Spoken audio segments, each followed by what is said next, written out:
mukhang hindi gumagana yung yung itong flow meter na to.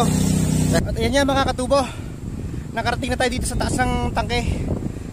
Yan, dito ako umakyat. Ito yung hatch nya. Yan, open na. Makikita natin ngayon. Yan, ganyan kalakas. Mga 1 meter na lang ha, puno na. Yan, umawas na yung tangke. Ibig sabihin, nakapuno na kami.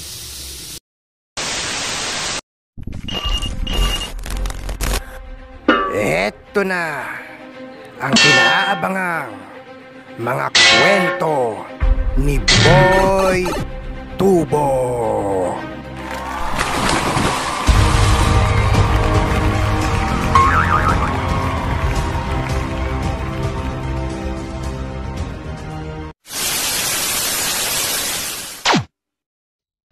Hello, good morning. Nandito tayo ngayon sa pump number 2 sa Palpatro.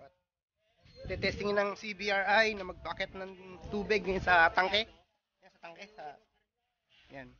First time ata nilang magpa-akit ngayon ng tubig. Tinetesting ngayon.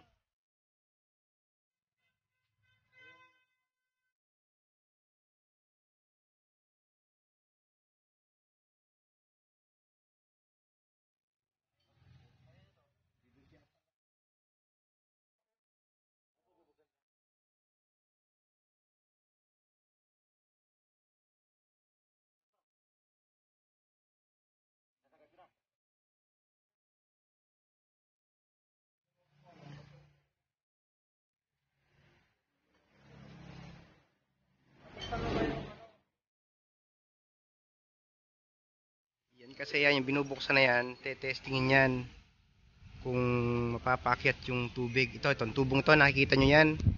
Yan, yung tubong yan. Diyan aakyat yung tubig na galing doon sa bulk water, papunta doon sa tangke. Palagay mo dyan, mga ilang oras yun mapuno? Isang oras lang siguro yan. Isang oras lang, sa lakas ng pressure na manggagaling doon, ano? Depende doon sa depende sa ibibigay doon. Kasi sila magtutulak palabas yan. Kasi Sir Nery, pag sa atin, mga gano'n natin katagal pinupuno yan? Noong full 20 horsepower ito, sa 4 na oras. 4 na oras? Maximum na yun, no? Ngayon tayo, halos ang bomba natin, nasa 10 na lang. Nasa 10 na lang? Dahil nagbawas tayo na impeller dito. Mga isa, Tingnan natin kung gumagana na. Hindi pa yata, hindi pa.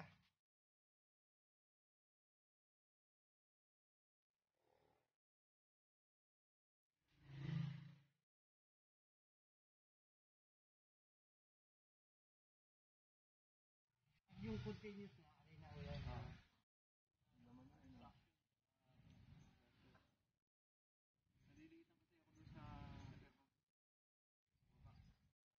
Mamaya na namin itutuloy yung yung pagte-testing. Dahil kasi daw ay may nagka-problema doon sa planta. Parang low power ata kahit nakauna, kaya mamaya na lang ito itutuloy. Mamaya na lang ulit yung babalik dito. At eto mga katubo, bumalik na naman kami at tumawag si GM Abel na okay na daw yung planta. Kaya inaantay na lang uli namin. Ayan, kita nyo naman, hindi pa natetesting to, yan, Ayun lang ang reading, 1 cubic pa lang. Antay pa namin sila GM. Ito na pala sila. Ayan na. Ayan na.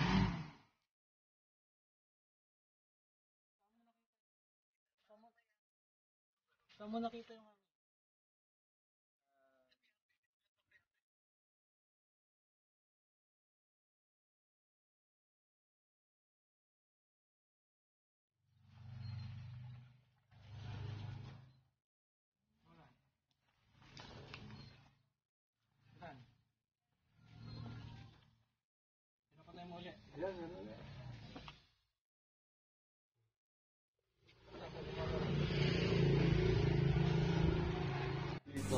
lumabas. Ayaw naman lumabas dito na. Ayaw mag-rebis ka na. Para nalalaman na.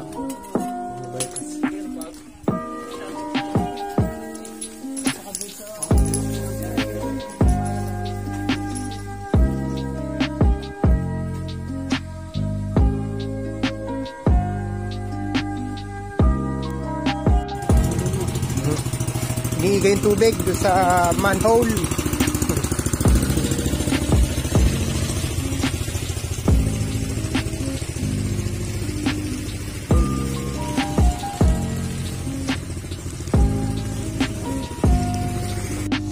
Hangin na lumalabas, hindi tubig. Wala pa yan? Wala pa ho yan. Ayan, wala pa. Hindi pa tumatakbo yung yung mechanical meter. Ayan o. Tumatakbo. May bypass yan dito. Malalaman ano? Sa pressure gauge. Oh. Ayan. Hindi ko gumagana. Supposed to be nagana na yan.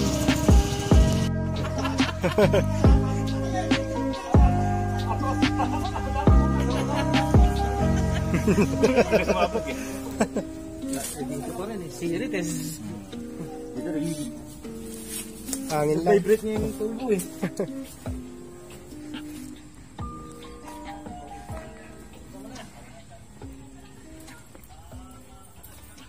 Hangin pa lang pala.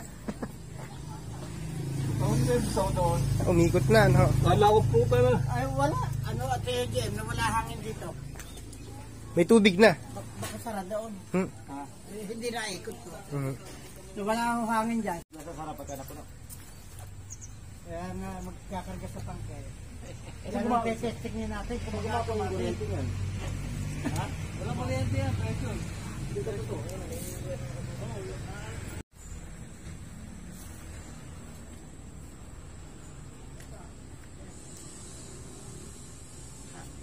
Alam ko naman yan, pag sarado na yan, bababa ang pressure ko doon.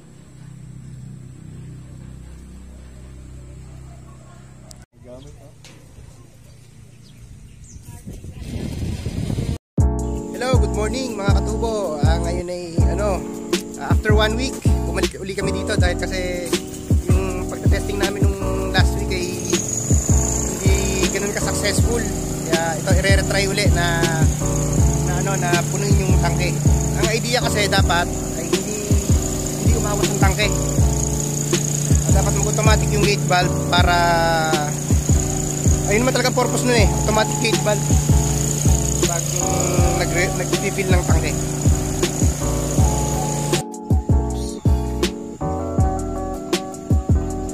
Yan. Inaalis muna yung yung tubig na nandun sa manhole para magkaroon ng access dun sa automatic na gate valve.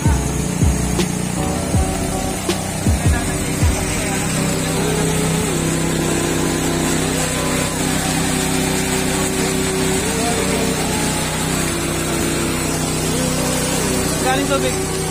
Andyan ka na. Mukhang hindi gumagana yung itong flow meter na to. Dahil nung nakarang na dito kami, ganun din yan eh. Napuno na nila yung tangking yan. Yan. Kaya lang hindi gumagana tong walang reading, hindi umiisod yung reading ng flow meter. Yun nga palang yung tubig na paakitin namin dito sa tangke. Galing yan sa surface water. Ang ibig sabihin nun, galing yun dun sa ilog, sa Maragondon River. Galing yun sa planta. Isa mo na ako yan. Yung sa akin tanim. Saan yung tanim? Panggata. Pinarpis ko na at baka maunahan pa ako na iba.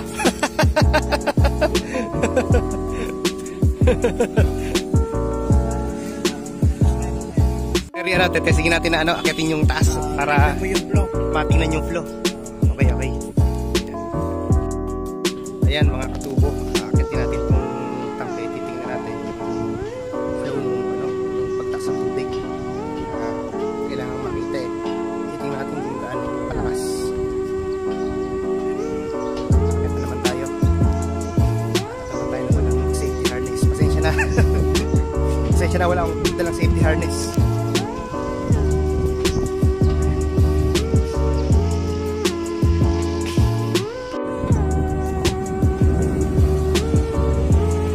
Tayo, umakit na naman dito. Ayan, nakakapagod. Wala kasi akong practice. Ayan.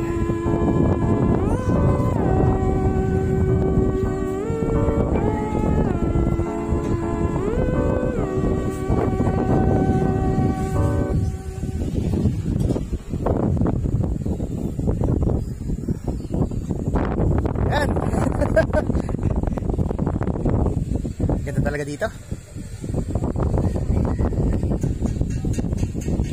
Okay, akitin na natin yung taas. Ito. Akitin natin to. At ayan nga mga katubo. Nakarating na tayo dito sa taas ng tangke. At sisilipin natin yung flow nung pagkakita ng tubig sa hatch. Ito, yung hatch. Yan, dito ko makiat. Ito yung hatch niya. Yan, open na. Makikita natin ngayon.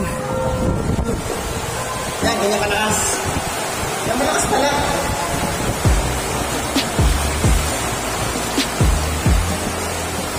Salamat naman po lang.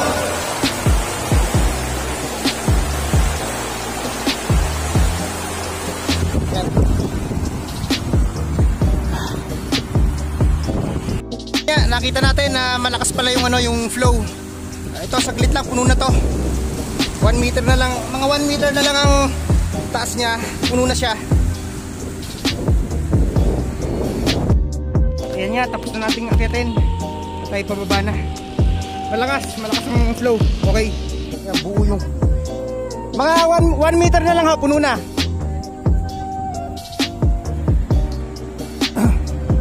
Yan, pababa na tayo, pababa na.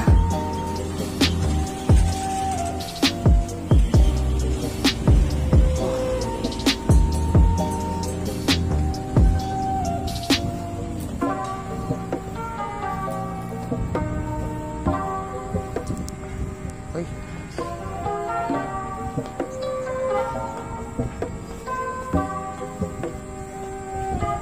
Puno na. Ang ano ngayon, testing ngayon dapat mag-automatic siya. Yan, ngayon ay inaantay na lang naming mapuno yung tangke at inaantay mag-overflow.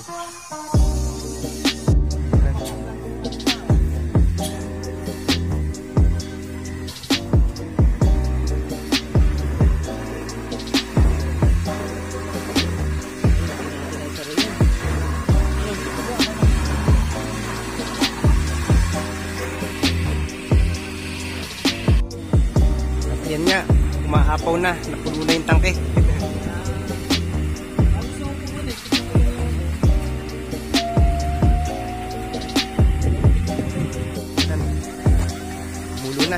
Umulan. Dalawang ano pala nito, ano? Dalawa. Yan.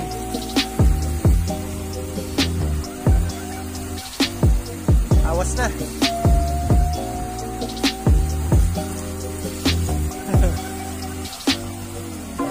Mawas na siya.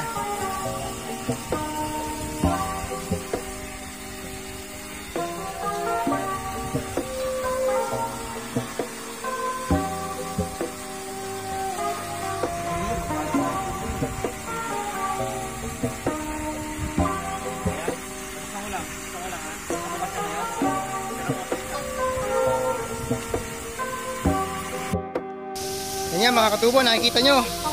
Yan, umawas na yung tangke. Ibig sabihin, nakapuno na kami. Kaya lang,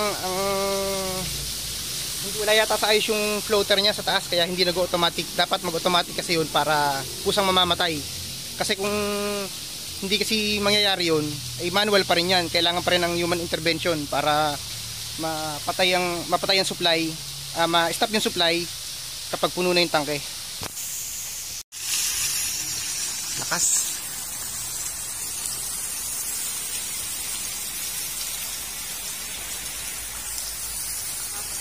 Sayang ang tubig eh. Oo nga, sayang nga ano. Ipopulyo open ko daw. Tulong pa rin pala yan ng ano, ng bomba natin, ano? May tulong pa yan.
Guys, Sige, Jim.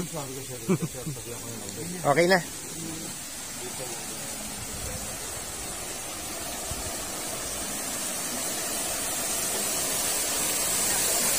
Tapon muna. Para hindi lang makita nilang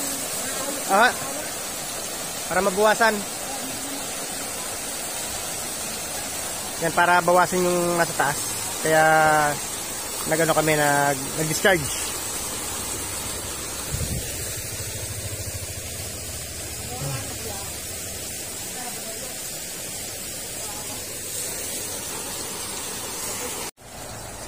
Yan, humina na.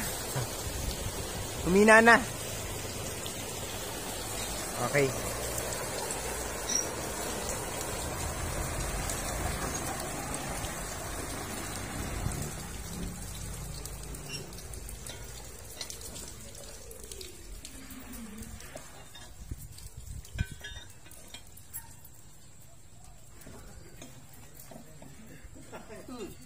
Sarado. Okay na. pero kasi pag may tao, kaya kayo tubig. Oo nga, makikita yun sa labas. Ayun, nag-aaksay ng tubig. Tapos sisingil sa amin.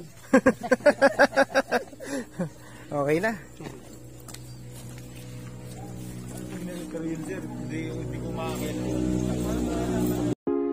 At ayan nga mga katubo, pabalik na kami sa office dahil tapos na ang mag-testing ang CBRI ng pagpapakyat ng tubig dun sa tangke. Ang problema nga lang talaga ay hindi nag-automatic yung system nila dahil dapat kapag napuno na yung tangke, mag-i-stop na yung supply. Kaya lang hindi dire-diretso pa rin yung flow. Yun, ayusin pa nila yun. Sige ha. Don't forget to like, share, and subscribe. And thanks for watching mga katubo. Keep safe and God bless. Bye-bye! Bye-bye!